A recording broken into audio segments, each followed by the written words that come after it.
Well, I thought while I was at it, I'd come out here and look at this corn up home.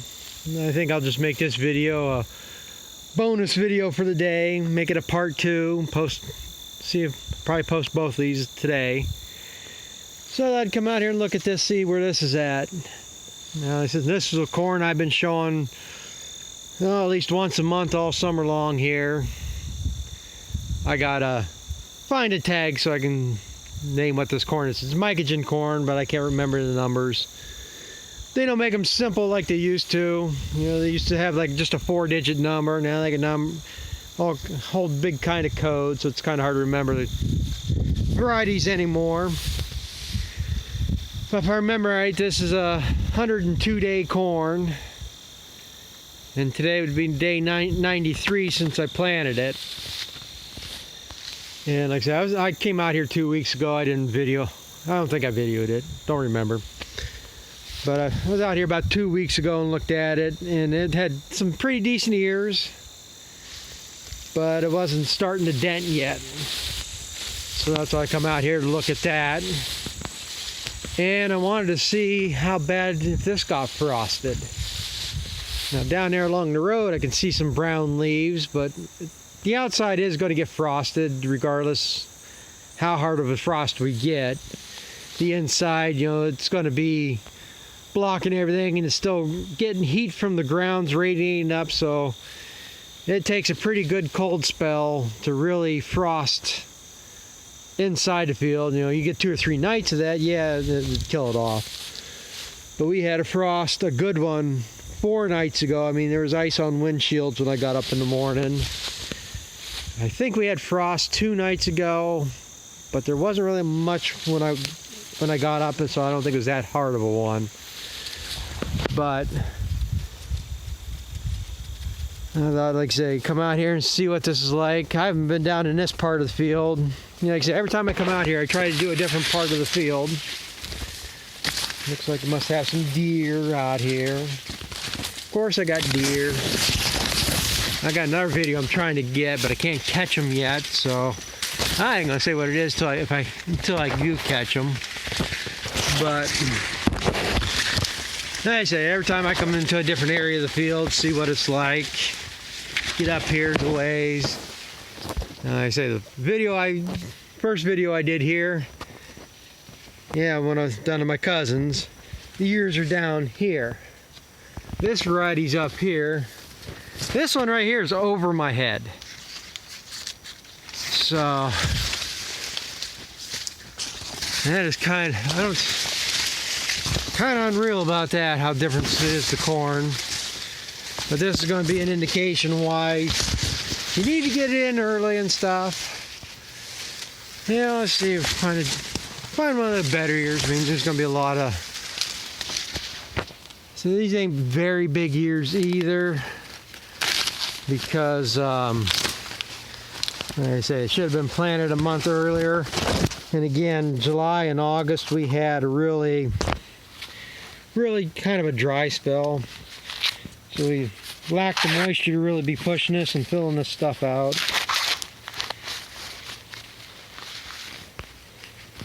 Yeah, like I said, it ain't too bad of a tip fill.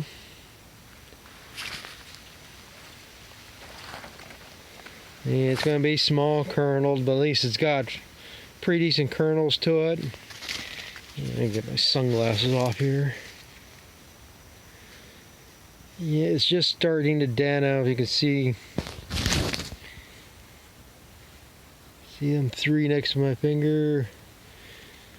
I don't know how well it shows up. You can just see them starting to dent.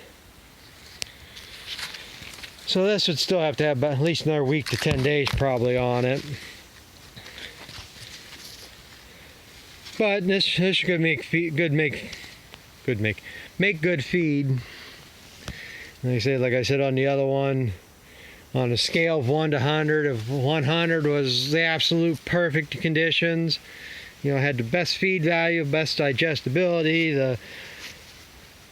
going to keep the best, going to be, you know, absolute most perfect feed you could get out of it.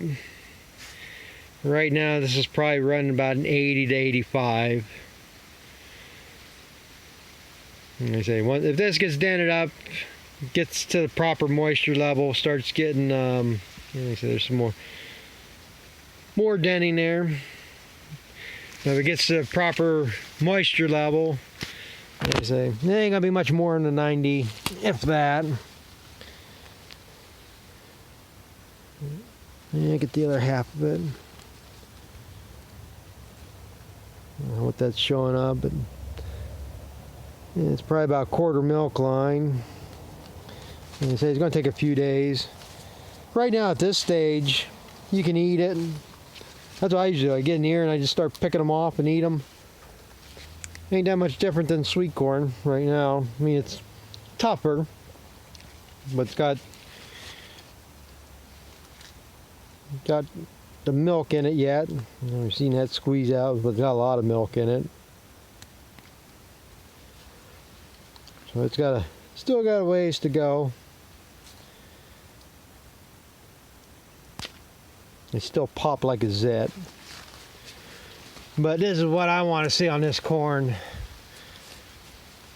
As I mentioned it here in another video, and what they said on this corn, it's supposed to be comparable to BMR corn, which has higher digestibilities to it. A couple years ago I planted a variety of corn, and the way their book was written up, they had based on digestibility up to per grain. And what I read in there, they were saying the darker the cob, the less digestible it is. That corn is more suited for grain. You get a white cob or lighter colored red cob, it had better digestibility. And this cob is on the pinkish side. It's not white, but it's definitely closer to white than red. So this is going to, like I say, be on the digestibility side.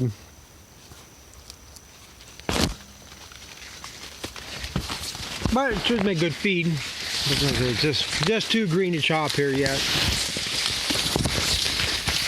I never did get that video up. I did chop some here today. I got two videos to post here yet, and I haven't got around to it. But I did chop one little piece of corn there. I knew it was going to be too wet. I knew it was going to make juice in that bagger, which it did. Not as much as I thought, because there's some tricks you can do to bag it. But I'm going right to feeding it. So I put that in that bag at the end of that sorghum Sudan grass. And like I said, I started, yesterday was the second day of feeding that. So I got that video to post here yet. And I mean, it was just 2 small loads. And what I'm figuring out right now, I'm either going to keep feeding that, and if I hit that Sudan grass, I'm just going to go ahead and keep feeding that, mixing it into the feed. Or if I can get started chopping here and I start running out of that corn, I can pull the wagon up to this bag and just dump a pile off in the end to keep feeding them the corn. And then maybe mix a little bit of Sudan grass with it or what to keep that face fresh on it. But yeah, this being the lower end of the field. Actually, I think this is coon right here. Deer usually I don't think knock it quite down that far to the ground. Of course, this could be stalks that the deer knocked down, and then the coon are coming to get what was left off of it. Well, I am quite happy, other than getting it planted late, how good this corn is. I mean, there's still some. Filled out some pretty nice ears. Like I say, this is way up over my head too. And if you look at, I'm just going to show up probably the wrong shadows. There's just a few ears, like these 2 right here. They're just starting to dent. So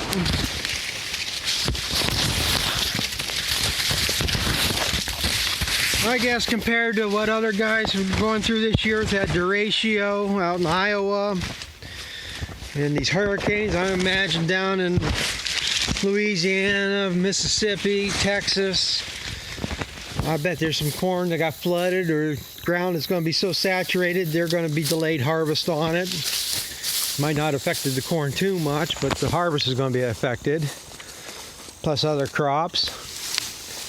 So like I say, I mean, compared to others out there, I ain't complaining. Compared to what I've had for the last 2 years, this is going to be excellent feed compared to what I've had. Like I say, I haven't had corn silage for 2 years, other than what I traded bagging for last year. And that was basically a waste of time. I should have just took the money and went and bought baleage or something. But, like I say, hopefully in the next 10 days or 2 weeks, one of these corns will be ready. And what I see, the way this corn looks, there's going to be some tonnage here. It'll be the tonnage, but just not quite the quality I need, but it is going to be good. So I'm quite pleased with it, as long as we don't get a wet spell come in here and I gotta fight mud to get this off, because I don't have 4-wheel drive, and neighbor had by that tree down here, well, one year we combined this off, and he had a 4-wheel drive combine with duals, 8-row head on the combine. Yeah, that's something you want to see. I plant 36-inch rows with a 4-row planter, and I had the neighbor come up with an 8-row 30-inch head to combine corn. It can be done. You know, you're going to have some ear loss, but he got stuck down there by that tree with that combine. They had to come up here with the log skidder to pull it out. But in his defense, he said that's the first time he ever got that combine stuck. In his defense, he said second gear was out in the transmission, and first gear was just too damn slow to get the momentum he needed to drive out of it, and third gear was too fast. So couldn't fault him too much, but I had some nice ruts there in the next spring to fill in. But